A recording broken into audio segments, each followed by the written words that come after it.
And all the time? Sabihin mo sa katabi mo, ang ganda mo, ang gabi. Ang gwapo mo.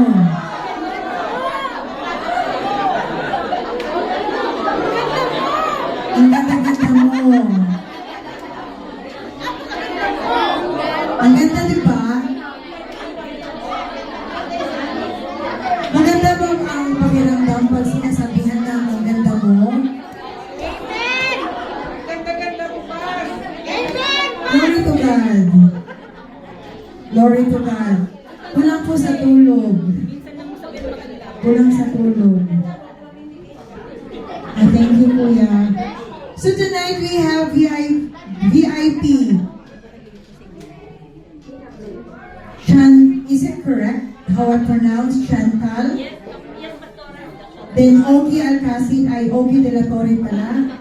And then is it Mitch or Micha?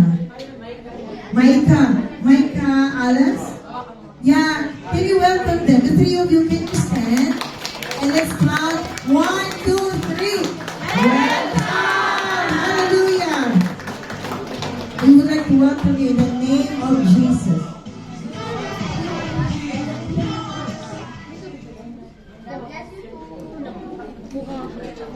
Tonight, our theme is,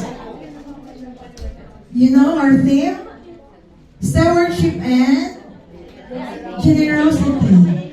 Kaya nga ang ganda ninyo because you are steward and you are generous. Can you say amen? Amen. Most of the people here, we are so grateful to the church because most of the people that are attending in CGP May Musafa are very steward and very generous. Glory to God.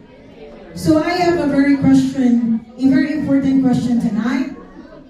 How are Christians supposed to be responsible for the material aspect of life without the need for material things, becoming a greed for material things? Are we greed for material things? May kanta si Madonna na, material, di ba? Pero wala ninyong kanta, huwag lang ninyong sayawin ha. If we see people experiencing a good vacation in Georgia, then you have a Lexus car, and then you have a luxurious lifestyle, and then yung bag mo, Louis Vuitton, tapos yung Chanel, yung wallet mo, tapos Gucci, yung de Borboro, then Hermos, so makikita mo sa Facebook, sila, nag-Georgia sila. Ako, dito lang, naghamdan. Nag-Oman. Sana all! Diba? Sa side comment ka agad, sana all! Honey, sila nag-Kyrgyzstan. Tayo, kasustan. Wala talaga. So, sometimes, we feel like, bakit sila mayroon? Bakit tayo wala? Alam ba ninyo na mayroong season for everything? Bukas na lang kita, hindi mo makanta yun eh. Kasi paus yung boses ko. Hindi, kasi last time, nag-deliverance tayo eh. Sana, kasi nagpapagaling ako dahil after sa encounter, paus yung boses ko. But the Lord said, you have to conduct. So, kahit paos, okay lang. Kahit yung pastor nyo, hindi mo na makakanta, okay lang. Basta magaling kayo. Can you say amen? Amen. Before I will forget, I would like to give thanks and glorify God to the life of Sister Cess. Sis Ruth. Where is Sis Ruth? CR po. CR. Sis Tess, right? Tess. Sis Tess, last week, we had conducted to her a prayer. And what God has done to her, from 600 plus creatinine of your kidney, which you have dialysis now, your creatinine is 300 300 plus. So is it a miracle? Malaking miracle. Napakataas ng creatinine niya and God healed her. Can we just give a big clap offering to our God? Hallelujah. And you know, last week there were so many angels here. So many angels. There was a special visitation of angels because God has touched the life of Sis Tess. Hallelujah. And she was healed from depression. Can we just give a clap offering to our God?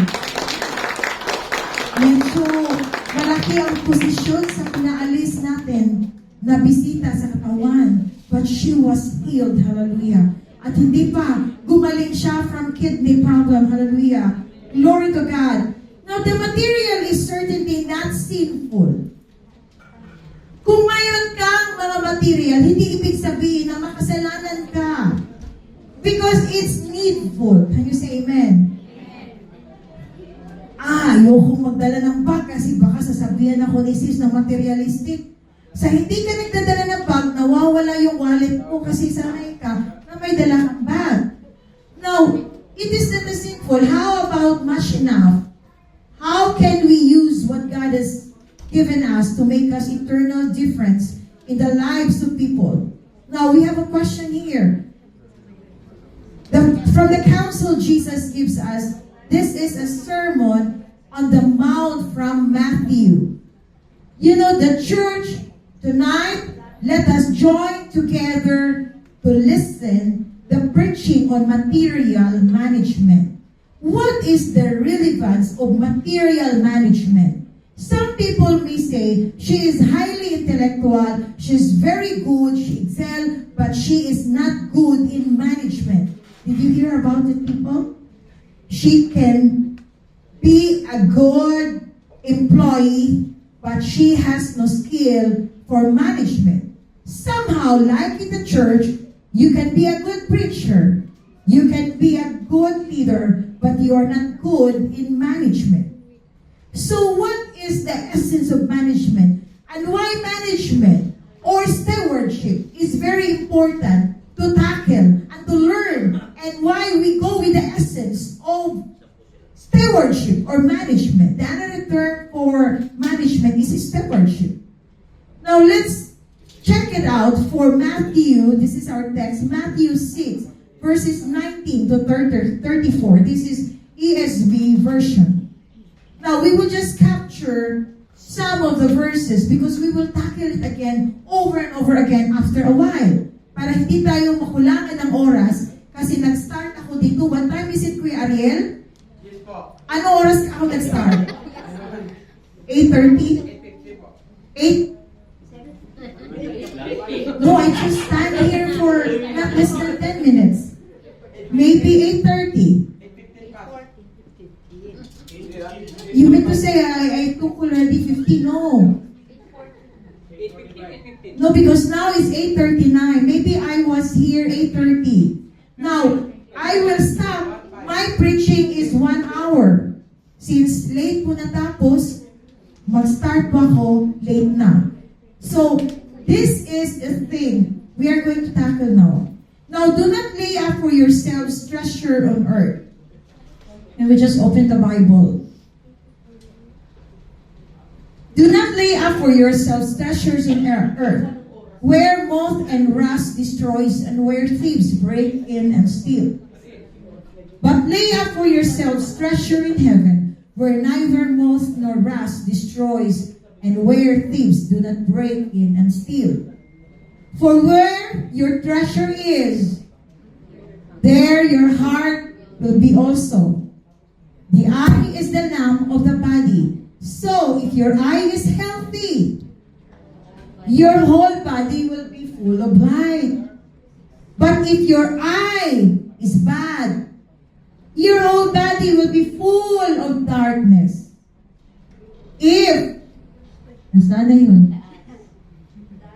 But if your eye is bad, your whole body will be full of darkness.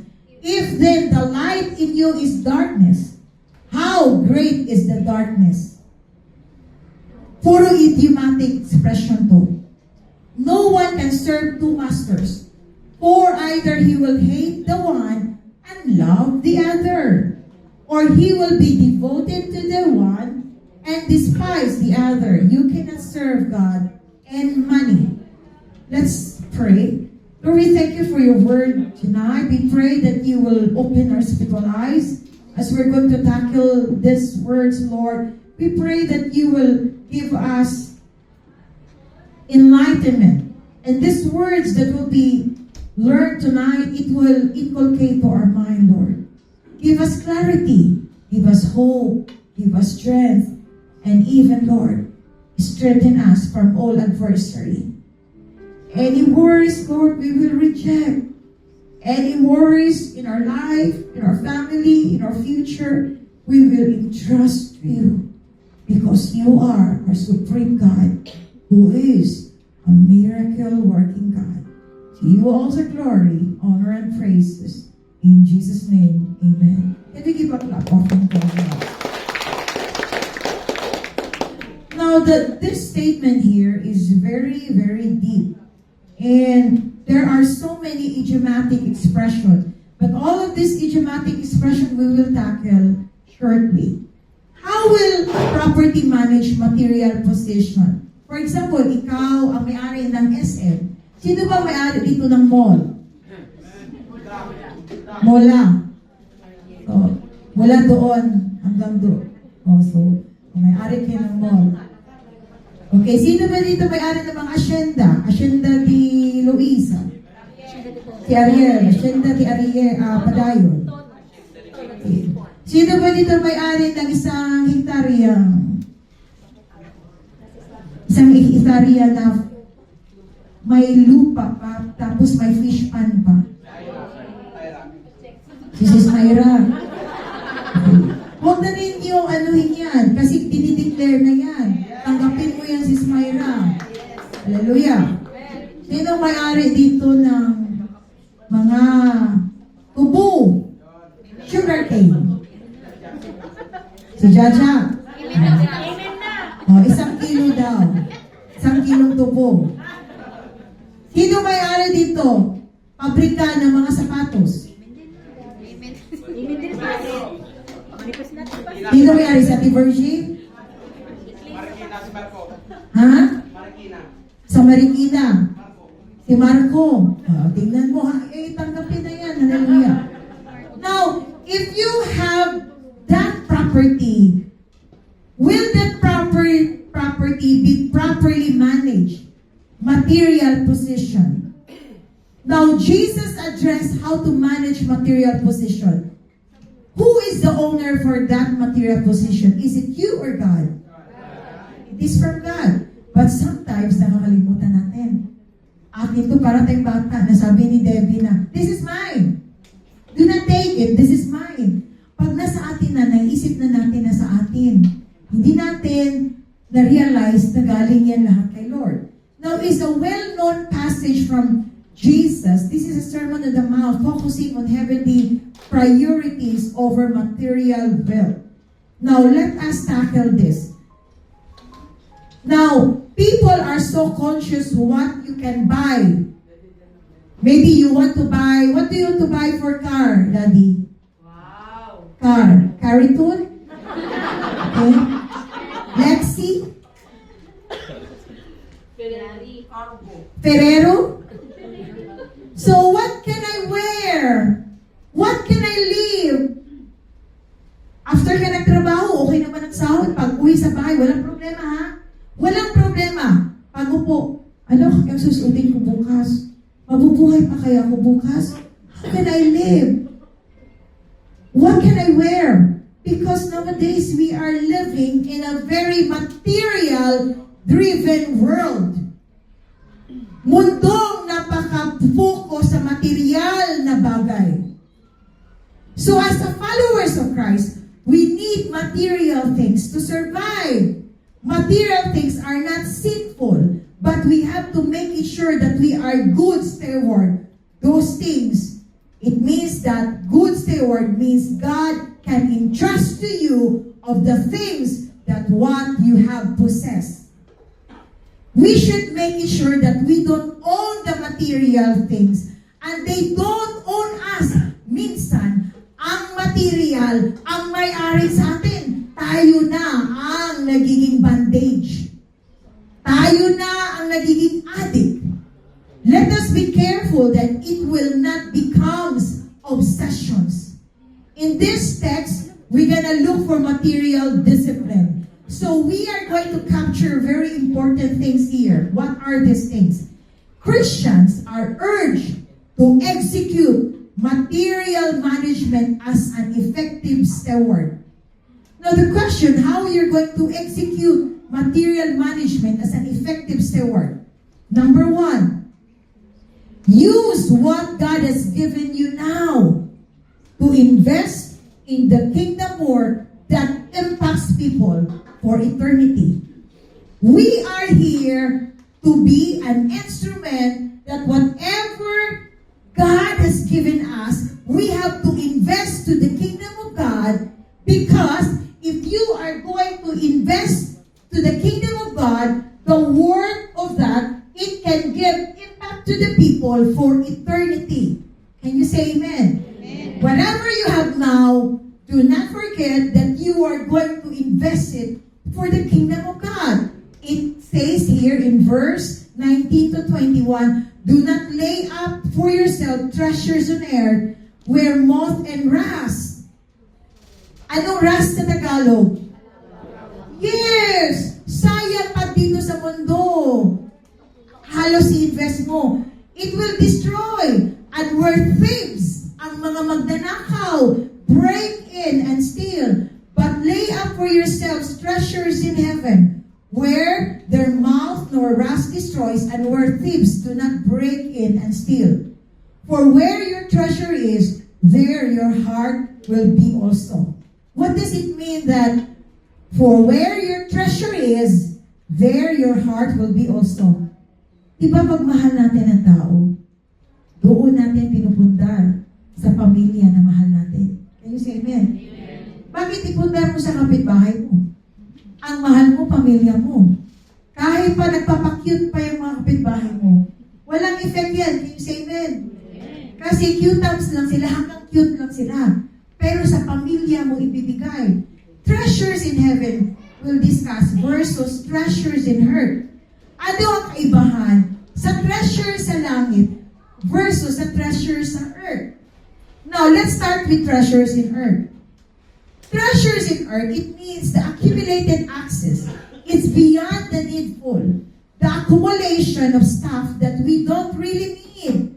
Alam ba ninyo, sa Amerika, sobra-sobra ang mga kagamitan nila. Kaya nga ang iba sa kanila, binibinta na lang nila. At ito ang naging ukay-ukay. Alam ba niyo ang history sa ukay-ukay? Mga exist yan ng mga kagamitan na hindi na kailangan ng mga tao. At ang iba diyan, patay. Ang iba, buhay. Sabi sila, may patay pa lang. Kakapelikula ng ukay-ukay. Yung isang may story dito. Yung isang lalaki, excited siya kasi mag-swimming sila ng asawa niya. Honey, mayroon akong gift sa'yo. Sabi ng asawa, what is it, honey? Surprise! Nakita niya, bathing suit. Pero sabi niya, bakit parang may amoy? Okay ba to? UK? Oo. Wala, baka patay na yung gumamit dito. Hindi happy yung asawa. Kasi ang mentality nila, second hand na. Alam ba ninyo, ang American, they are not so satisfied with yung alam mo kagamitan ng isang kwarto lang. Gusto nila yung storage nila, multi-storage. Kadami nilang kagamitan. May isang mayaman sa Amerika, si Rockefeller. Twice pa yung yaman niya compare kay Bill Gates. Tinanong siya, how much money is enough money? Sabi niya, how much money is enough money? So it means that, ano ba talaga sa kanya yung contentment sa pera? Hanggang saan? Then he answered, just a little bit more. Mayaman na siya, gusto pa niya, ang yayaman pa siya. It means that ang tao, nature sa tao, walang satisfaction, walang contentment. But as a believer, or we follow Jesus, we receive like material things, we use it for God's glory. Can you say amen? Hindi natin ginagamit para ipakita sa mundo na tayo ay mayaman, tayo ay nagpapabida. We use it for God's glory. Amen? So the treasures of the earth can be easily be destroyed and it is not lasting. That's why do not invest more for this world. Because what is lasting in this world is the one that is invisible. Heaven and earth will pass away, but His Word, the Word of God is eternal. What is seen in your natural eyes are all temporary. Do not invest which is not lasting. I'm saying that prioritize that is lasting. Can you say amen? Now, treasures in heaven. The better investment is eternal. Use what God has given you now to invest in the kingdom and His word that impacts people for eternity. So this is how you give or invest treasures in heaven.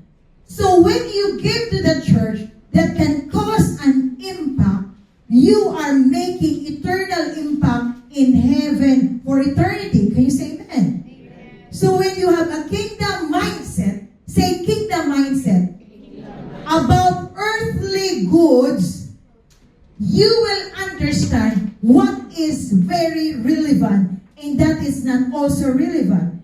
In verse 21, for where your treasure is, there your heart will be also. What does it mean? In other words, wherever you're heavily invested, this is an indication of where is your affection lies.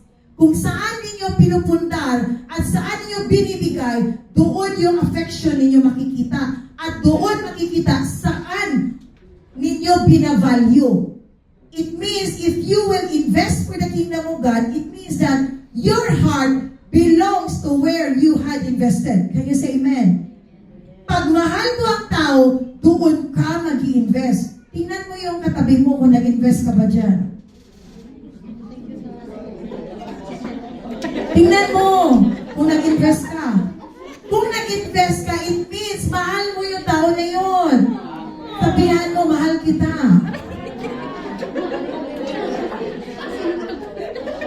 Yung iba, nag-invest sa time para mapag-share. They can share the Word of God.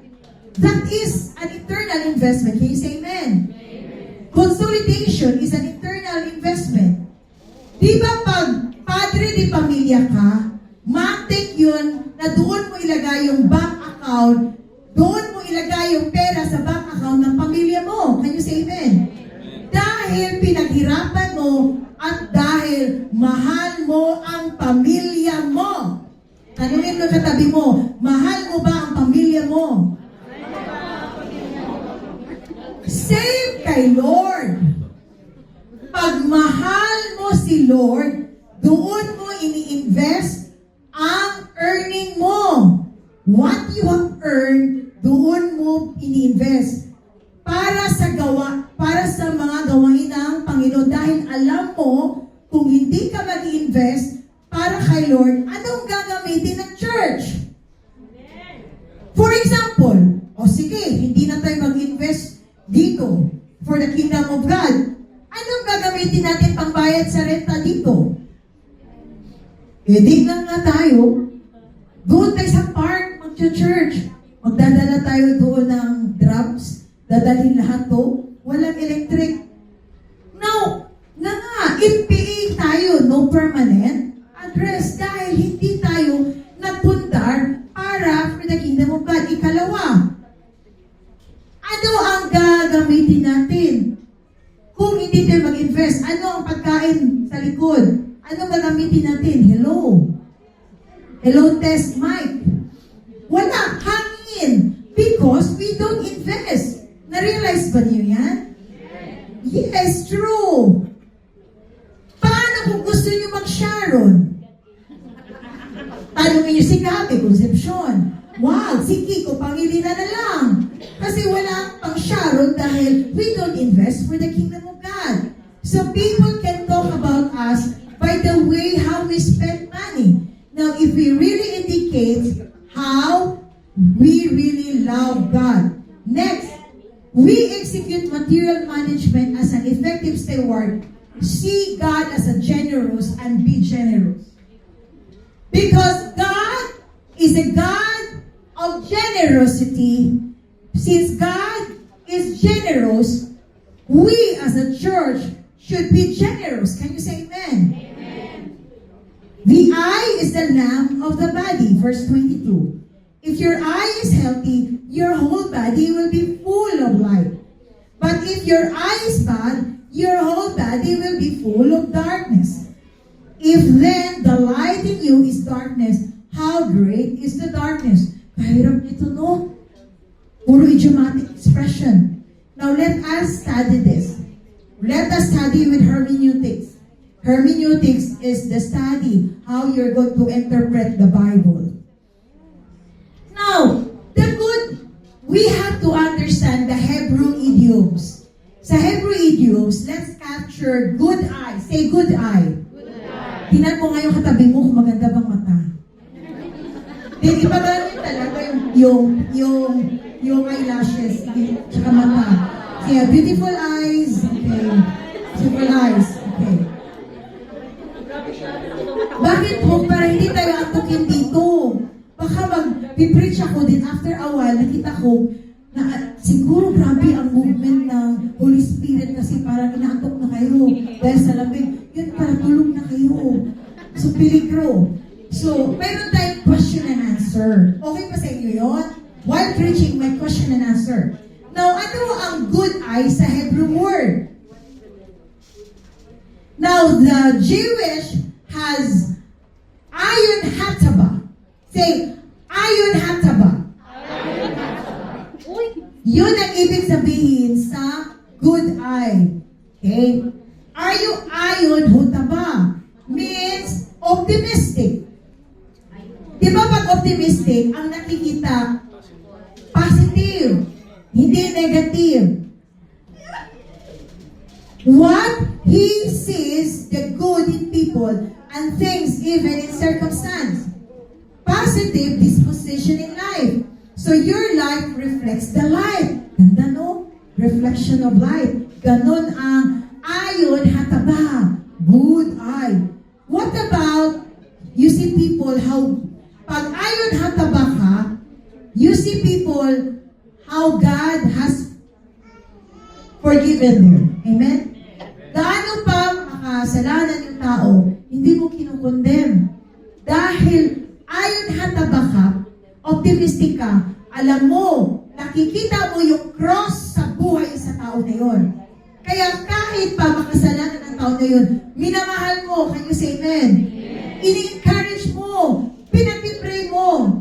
Hindi mo sinasabihan na, ang tagal naman itong nagbabago. Dahil si Lord ang magbabago. Can you say amen? Pero ang bad eye, ayon hara. Say, ayon hara. Ang ayon hara, you see that life is negative. Mabilis mo makikita ang mali. You don't recognize that God is the source of everything. You think that it is because of your ability that what you have possessed. Ang iniisip mo, dahil sa abilidad mo, nakuha mo yung mga kagamitan na yon. Dahil matalino ka, iniisip mo, kaya magandang trabaho mo.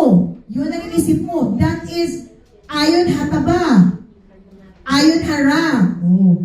Now, alam mo yung wala sanang problema. Alam mo yung wala kang problema, nakaupo ka lang, naghanap ka ng problema. Anong klaseng tao na yan? Alam mo yung walang problema, pero naghahanap ka ng problema. Gusto mo bang ganyan? Naku, pag wala kang problema, hindi ka masaya. Gusto mo, naghahanap ka ng problema. Pero hindi ka aware na ganun ka. Anong tawag niyan? Deception. Nalinlang ka. Kasi, ang mind mo palaging nag-iisip ng demonyo. Lahat na dumadaan, demonyo. Pag may mali, demonyo. Pag inaaway mo yung mga tao, nagagalit, sinasabi sasabihan mo, may demonyo. Nagagalit kasi inaaway mo. Tapos, biniblame mo ang demonyo. This is ayon harang.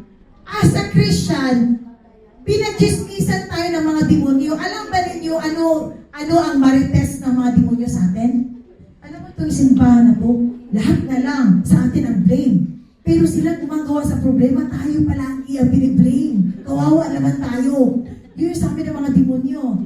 Kasi, palagi tayong gumagawa ng hindi maganda, tapos pumapalag tayo ng mga tao nagagalit sa atin sa ginagawa nating hindi maganda. Hindi ba natin naintindihan na minsan walang problema, tayo lang ang gumagawa ng problema. Pero hindi ka aware na ganun ka. Ayon harang. Okay. God is owner of everything, and we are just steward of it.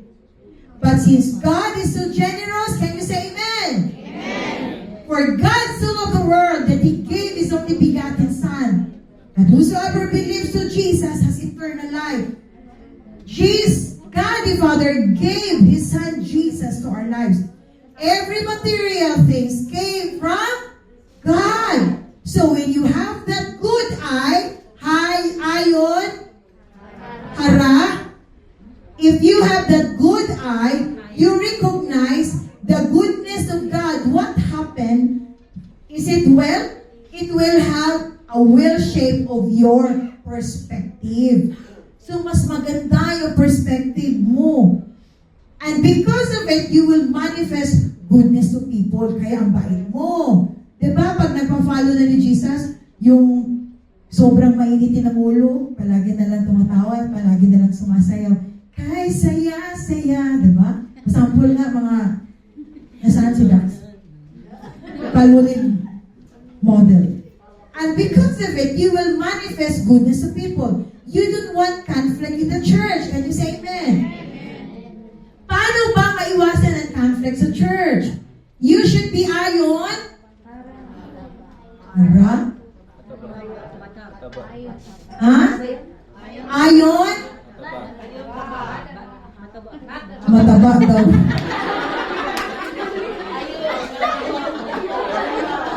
Ayon ataba. Grabe naman yung ayon mataba. Parang nagpaparinig ng person. Sabi niya pa so? Tinawag niya ako mataba? Ayon ataba. Oh. Wala yan dito sa church, amen? Wala yan tinitira dito. Bigyan na tayo ng awareness. Because of it, you will manifest goodness. And you don't like conflict to the church. Instead, kung may problema, you will pray. Pag may problema sa bahay, pag may problema sa church, hindi diretsyo mo na ipapakomplicate. Diretsyo kay Lord. Amen? Pag ganyan ang buhay mo, magkaka-wrinkles ka ba? Hindi. Hindi. Pero kung lahat pinaproblema mo, lahat wrinkles to the left, right, upper, lower.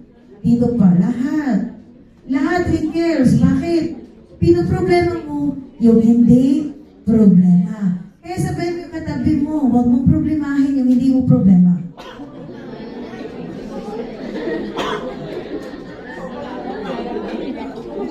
Now, if you have a good eye, bihira ka makipag-enkwentro sa mga tao.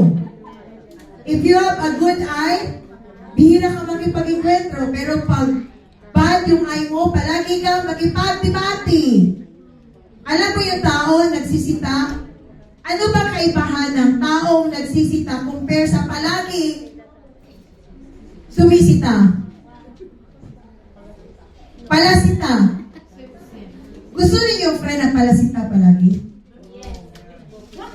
Sabi nila yes daw. Gusto niyo? Uy, bakit pula yung suot mo? Pag next, bakit puti yung suot mo? Mabilis madumi yan. Next pink. Bakit pink? Bakit girlish ka? Lahat. Ano sabi mo? Bakit nag-pray ka ngayon? Alam mo ba, wala pa ngayong oras sa mag-pray. Hindi pa ngayon ang tamang oras. Pagdating sa church, bakit maaga ka? Wala pang tao. Dapat tama lang oras. Yung hindi ka na maangka, bakit late ka? Yung wala ka, bakit hindi ka nagpakita? Lahat. So when you realize that God is the source, you should be generous. Amen? Generous, say generous. Because without God, we cannot have that material. So honor God, obey what He commands to us. We should be vessel of generosity because He's gracious, His provision to us and through us. And we live that we reflect the light of the Lord. Amen. Kung dahil sa sakripisyo, halimbawa, sa akin lang to, dahil ako nagsakripisyo at nagpagod nito, akin lang to, hindi to para sa'yo. This is not a good eye. As a follower of Christ, we should be generous because God is generous. Next, execute material. Ikatatlo na tayo. Malapit na tayo matapos. Amen? Kakain na tayo after this. Execute material. Smile na sila. Siguro gutom na ba? Same. Okay, me, aywa. Gutomers din ako. Kasi kanina, yung niluto ko sa lunch, last oil lang. Alam mo yung okra na may sabaw, di ba malunggay? Walang karne, yun ang kinain namin. Kumain naman din si Daddy kasi gusto ko mag-diet si Daddy. Kasi medyo chubby-chubby na rin siya. Wow, chubby na. Kaya kailangan good eye. Hindi natin sabihin mataba. Kailangan chubby. Chubby-lita. Okay? Di ba Kuya Bats? Chubby lang, di ba? So, execute material management as an effective word. Number 3, serve God to the fullest. How you're going to serve God to the fullest? When you serve God to the fullest, you give the best. Amen? Diba pag mahal mo yung tao, you give the best. Yes. Amen. Hallelujah. Ito talaga sign to ng mga ilaw. Kasi binibigay. May ilaw talaga dito na papansin ko. Itong 1, 2, 3. 1, 2, 3. 1, 2, 3, 4. Ito ikapat na linya. Oo. Ang yung mga mata nila kumukuti, tap. Alam mo yung advertisement sa toothpaste? Yeah. Close up talaga, no? Serve God to the fullest. How? Serve God as the only true master. Who is your master now? Is it God or your money? Oh, hallelujah. Wala talaga dito, master, ang money. No money, no honey. Verse 24, no one can serve two masters, for either he will hate the one and love the other, or he will be devoted to the one and despise the other. You cannot serve God and money. Now, church, money is a wonderful servant. Ulitin ko, money is a wonderful servant. But money is terrible master. If we use money for good purpose, then it serves it well. But if we will consume by almighty dollar, by almighty dirhams, then we will be bandaged by a terrible master. Hindi natin alam na ang pera nakakatulong pero minsan nakakatrap at nakakadeceive. Dahil ang pera na ang binibigyan mo ng atensyon. Pag walang pera, hindi ka na nagkikis sa asawa mo. Kung wala kang iintriga, hindi ako magluluto. Kung wala kang intriga, wala kang score. 0. Okay? 0. No sinsun pag wala kang pera. Now the question is, who is your master? Because you cannot have split devotion. Pinapawisan ako. You cannot say God is your master, but for my stuff, goods, and money, it has nothing to do with God. Hindi mo pwedeng sabihin that God is your master, pero wala kang may papakita na something para kay Lord. Now, whatever God asks you, when it comes to obedience about money, God will really say to you. But since your heart is far away from God, you will say, God, You have no business for my monkey. For my money. Hindi monkey. God, you have no business for my money. Not for monkey. Because it's mine. Sa akin lang tong pera. Either Jesus is Lord or Jesus is Lord for nothing. Now, where are you gonna serve? Saan ka magsiservisyo? To God or to your position? And be consumed with material things. Now, what does it mean by mammon? Mammon, it refers to an idol. Say idol. Idol of materialism. In terms of money that you own or anything that you serve, more than that, it is not only money. When you say mammon, it is about belly. Hawakan nga yung mga belly niyo, mga belly. Sabi nila, dinuloko lang talaga ako dito pas. Pagkipawag pa ng belly. Sabi ba ni Daddy, ang-iingatan ko tong bilbil ko, mahal. Kasi na-achieve ko na to na weight. Kailangan kong pag-iingatan. Kasi mahirap i-achieve ito, almost 90 kg. Ang ganda ng application, no? Oh, pag-iingatan niya. Pero, pag mag-ayos siya sa shoes niya, naiipit yung dito niya. Sabi ko, sige, ingatan mo pa yung bilbil mo. Palagi tayo madidelay sa church. Kasi ang sakit ng bilbil mo. Kasi na-achieve daw niya. Now, sometimes, our mammon is our sleep. Alam mo yung lahat ng panahon, palagi kang tulog. Tulog sa trabaho, tulog sa church, even my meeting, tulog. Lahat tulog. Sometimes, that's our mammon. Minsan, sports. Ay, di ako mag-church kasi mayroon kaming basketball. So, sana mas mahal mo. Si Mr. Basketball. Sige, kainin mo yung basketball mo. Tignan natin kung yan ang tutulong sa'yo. Kung may conflict sa time sa Panginoon at sa basketball, uunahin mo ang Diyos. Amen.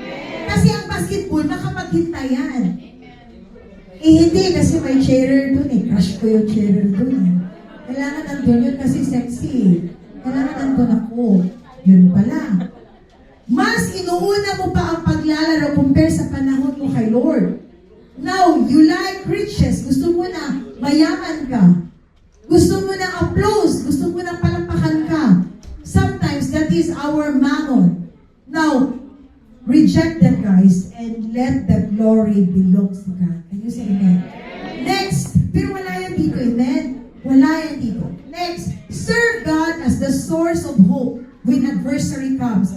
Our material well-being and the problem of worrying about it. Sino ba dito nag-worry para bukas? Sino ba dito nag-worry sa pagkain ninyo bukas? Sino ba nag-worry dito na yung sasakyan mo mag-depreciate na after a few years?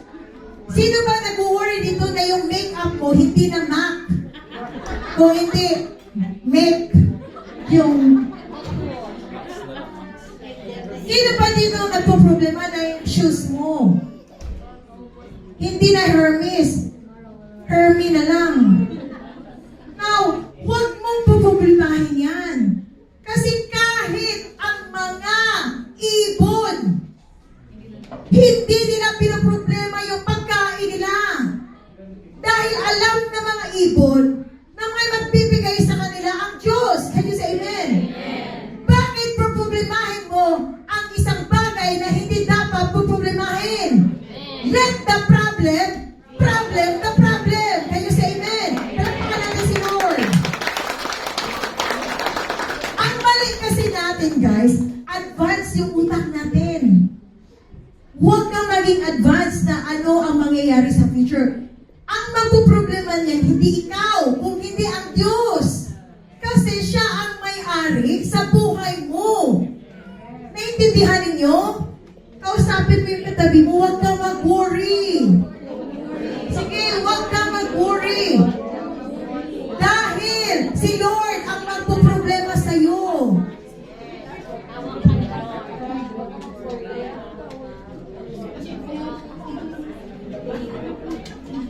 Hallelujah.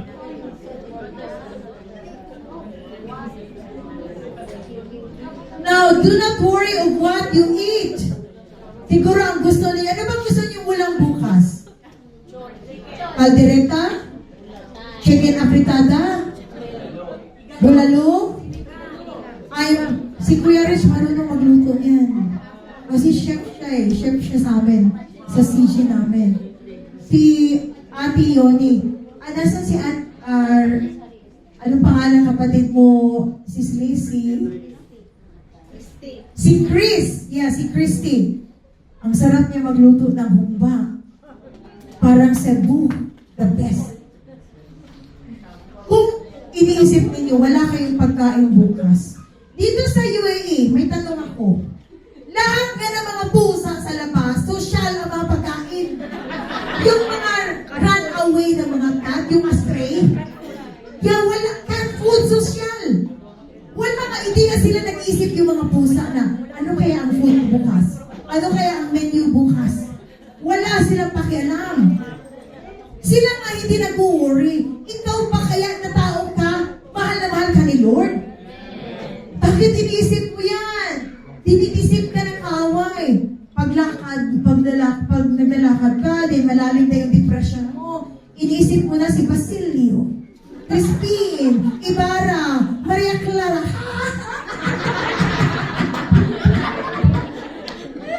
Kadadaan mo. Kasi bakit sa kakaisip sa problema? Basilio, mamaya magkita kami ni Maria Clara, Ibarra, oo, Crispin. Kasi kada iniisip problema. May napansin ka ba? Sis, mayroon ako nakikita dito, mga demonyo. May napansin ka ba? May mga tao dito, ganito. Lahat may napapansin ka. Alam mo, ang dapat mong gawin, magdasal ka. Magdasal ka, huwag mong pansinin ng mga tao. Can you say amen? Do not look to the left. Do not look to the right. Look to Jesus. And when you see and look Jesus, you will be at rest. You know, the implication of this verse is not that I don't need. Alam mo, pag ikaw, malaki ang problema mo, hindi ibig sabihin na you don't need a job. Mayroon akong problema, hindi na ako magtatrabaho. Magtatrust na lang ako sa Panginoon. Na dito, maglalagay ako ng shades. Then magaganyan ako. Then God will provide. Then yung shades mo, YSL. Yung YSL na 15 dirhams. Okay? Now, I will just sit down and wait for food. Hindi! Kasi yung bird, nagtatrust kay Lord, but they work hard. Can you say amen? Bawal ang tamad. Can you say amen? If you trust God, tao, tutulungan kita, but you have to work. I will just wait until I will be millionaire. Kasi daddy, sinabihan ako na, alam mo ba, pag sasagutin mo ako, pagka 35 years old ko, maging millionaire na ako. Ngayon na, umabot na siya ng 35 years old. Dati, nasa na yung million mo? Nakinig ka? Di ba sabi mo sa akin noon, na yun naninigaw ka, na pagka 35 years old mo, maging millionaire ka, nakalimutan mo ba yun? Nasaan ang million mo?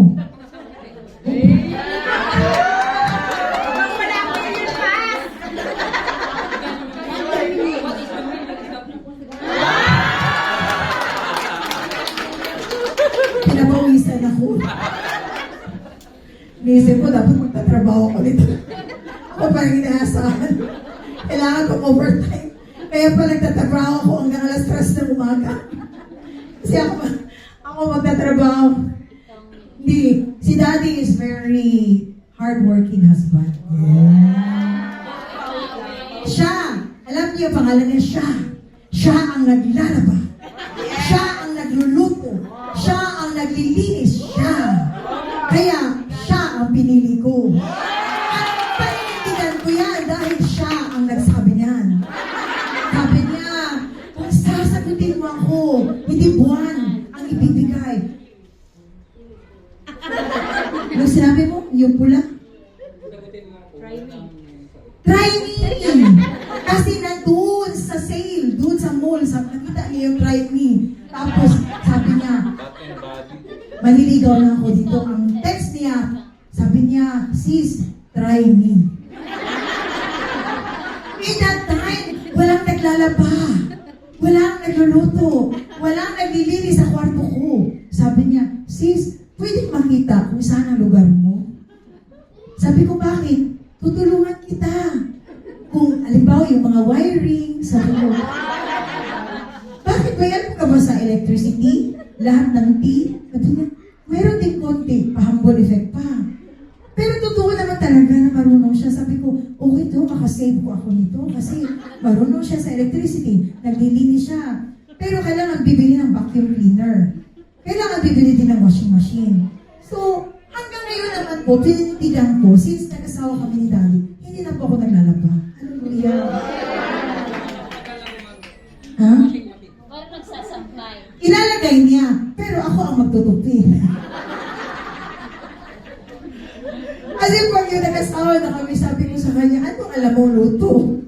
Sabi niya, prito. Prito isda, prito nuggets, lahat ng prito alam niya.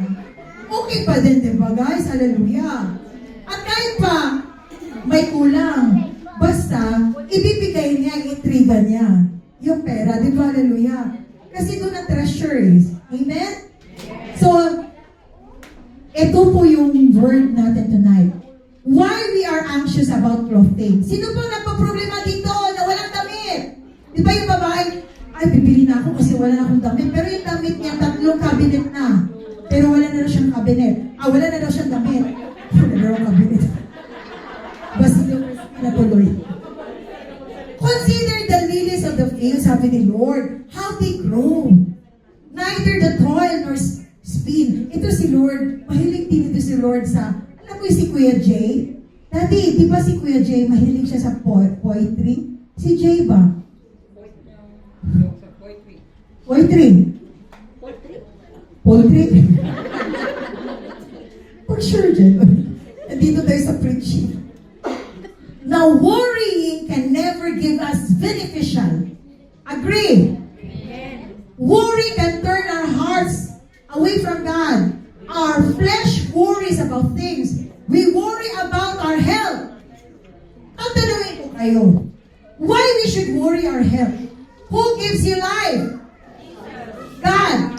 Who will get your life? God. Kaya, God has the power to give us life. God has the power to take your life. And because of it, don't worry because He will always be your miracle-working God. Amen? We worry about our kids. Grade 1 pa lang, pinoproblema mo na yung college niya. How much na kaya ang first semester no? Grade 1 pa lang yung anak mo. We worry about our future. 30 plus na ako, wala pa talaga akong asawa. Bukas, pag hindi talaga ako makapag-asawa, kailangan na. Nandun ako sa online. Pag online, ang nakikita si Aywa. You want load? I have here, ang ibibigay na load, 5 dirhams. Naka-jackpot pa sa load. Tapos, yung ibibigay na ipaparenta, 2 shared pa sa isang bid space. No, this is not good. Some people are bound by worries but they don't realize that they worry. Tapos makikita ng tao, magtatago, manginginig. Tapos alam mo yung worries na deep depression? Guys, huwag kayong overthink. Bakit? Pag palagi kayo nag-iisip, apektado ang tulog ninyo. Pag apektado ang tulog ninyo, nagkakaroon kayo ng insomnia. Pag nagkakaroon kayo ng insomnia, nagkaka-anemic yan. Alam mo yung anemic yung tao? Yung mabutla. Tapos, palagi ka nag-iisip. Una, manginginig ka. Pag deep depression, magaganyan na yan. Alam ba ninyo, pag may deep depression, ang brain ninyo liliit. Do you know that?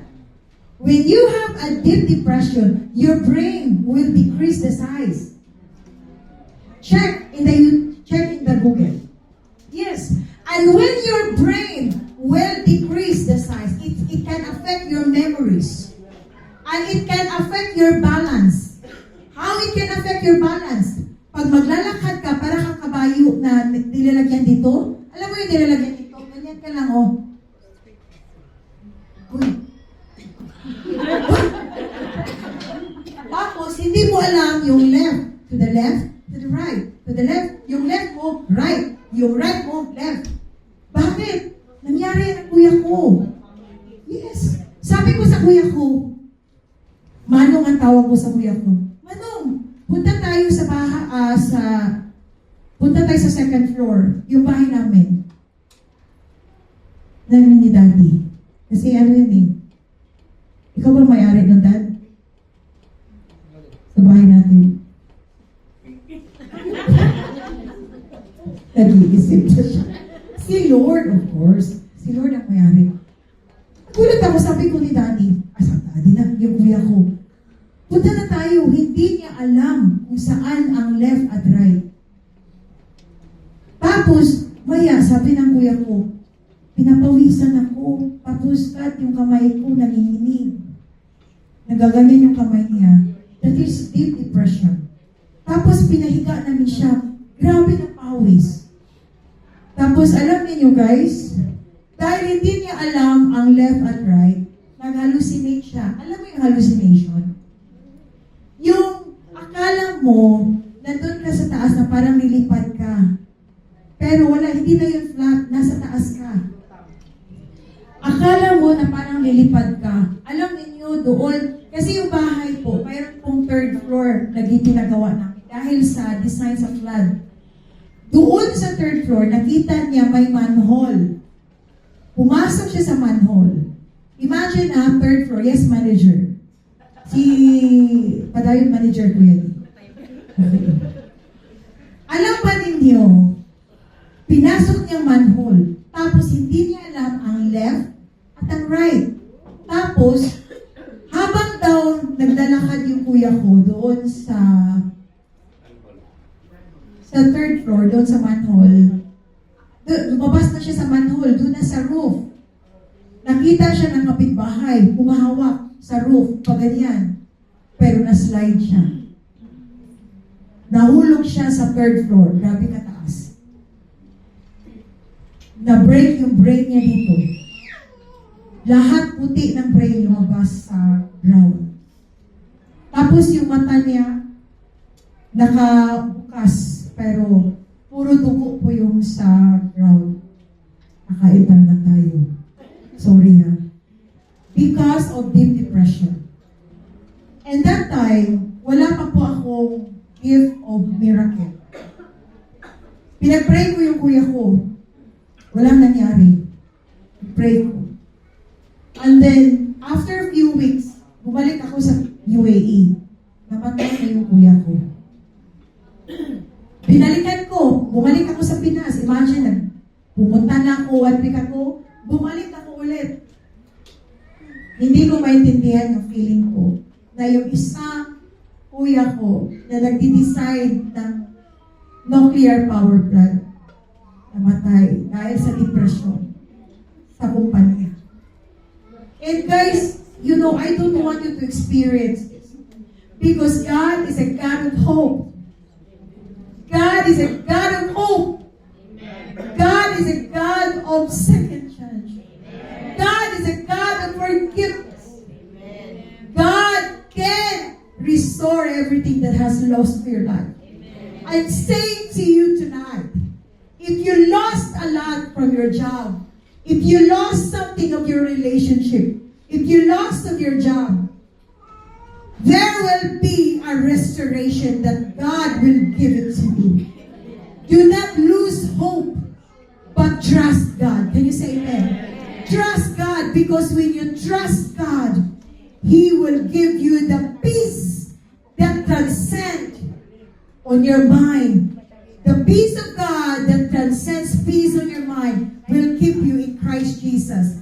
Sabi nga dito sa Psalms 37:25, I have been young, and now I am old. Yet I have not seen the righteous forsaken or his children begging for bread. Can you say amen? We never beg for bread because God can supply all your needs according to his riches and glory in Christ Jesus. Can you say amen? Worry comes from the Greek word miranali. The same word found in Philippians 4:6. That do not be anxious. Do not worry about anything. But in everything, what you will do? By prayer and supplication with thanksgiving, let your request be made known into God. Tell God! Tell God! Cry into God! Lahat ng kabigatan mo, ibigay mo, isurrender mo kay Lord. Huwag mong i-carry ang problema mo. Amen? And the peace of God which surpasses all understanding will guard your hearts and your minds in Christ Jesus. The answer to worry is prayer. Now, if you seek the kingdom of God and pursue His righteousness, what does it mean? The peace of God which surpasses all understanding will guard your heart, will guard your mind in Christ Jesus. Kung ikaw si G-leader, nabigatan ka dahil sa weight mo, hindi pala sa weight, sa problema mo, give it to God. Amen? Give it to God. Huwag mong i-carry. Kung mayroong earthquake, even may mali-malitang pananakot. Alam mo yung maleta? Mali-malitang pananakot, itapon mo yan. Hindi ka matatakot because God's peace is guarding your heart and your mind in Christ Jesus. When you lay yourself in prayer and in supplication, God will make a way when there seems to be no way. God's peace is guarding your heart and mind. And that is all about bring all burdens to Him. Do not carry your burden.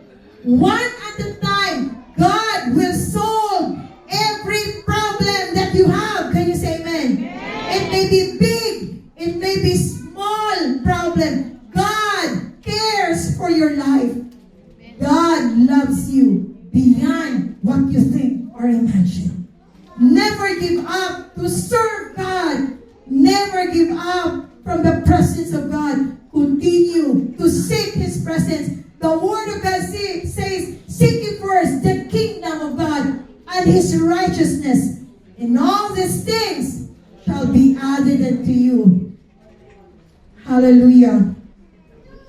In conclusion, if you seek God and His righteousness, all of what you need will be granted and be given to you. Receive the blessings of God. Can you say amen? Receive the forgiveness of God. Receive the peace of God that passes all understanding. Kung pinoproblema ninyo si Judith, kilala niyo si Judith? Si Ju. Si Juna. Kay Juna talaga. Yes. Kailangan isurrender ninyo kay Lord. Huwag ninyong poproblemahin. Pero bayaran ninyo, ha? Kasi sinabi kasi ni Pastora, binayaran ni Jesus. Hindi ko na babayaran. Bayaran pa rin yung mga utang. Amen? Para lahat, walang away. Okay? To God be the glory. Can we give a clap offering for God? Hallelujah. Lord, we thank you for your presence tonight.